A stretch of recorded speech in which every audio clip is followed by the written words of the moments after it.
Hey everyone, welcome back. Ready for another deep dive. Always. What are we exploring today? Today we're tackling something really special. Um, it's Surah Al-Kausar, the shortest chapter in the whole Qur'an. Oh, wow. Yeah, just 3 verses, but honestly, those verses are jam-packed with meaning. Oh, I bet. 3 verses, huh? There must be a lot to unpack there. Exactly. And we've got these excerpts with a translation and some context to help guide us. Perfect.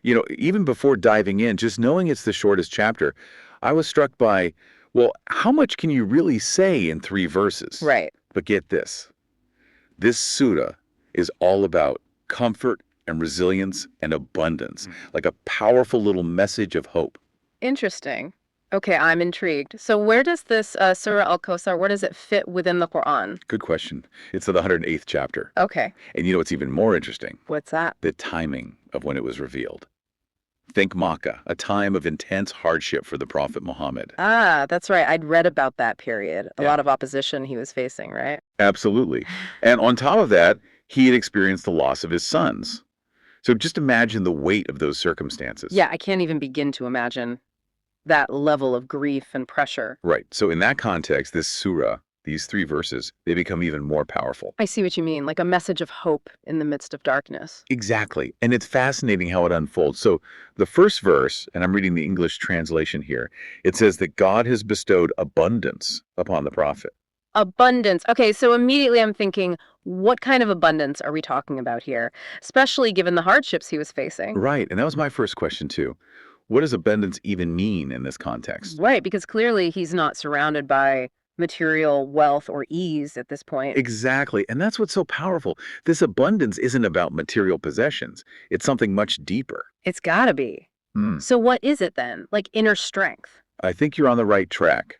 The text we're looking at, it points to this idea of limitless spiritual abundance. Ah, okay, I see. Not about what you have, but what you hold inside. Exactly. An inexhaustible well of inner resources, a connection with the divine that sustains you no matter what. Makes sense. Like those enemies, they thought they could break him through suffering, but this surah is saying true strength comes from somewhere else entirely. Yes, it's about that unshakable connection. And it's such a powerful message for anyone facing challenges, Yeah. whatever those challenges may be. Absolutely. Because we all go through tough times. Right. Okay, so after that powerful opening, what does the surah say next? Okay, so the second verse, it encourages prayer and sacrifice to God alone. Interesting. So, like a call to action almost. Yeah, I think so. A reminder to stay focused on the spiritual, even when the world feels like it's falling apart.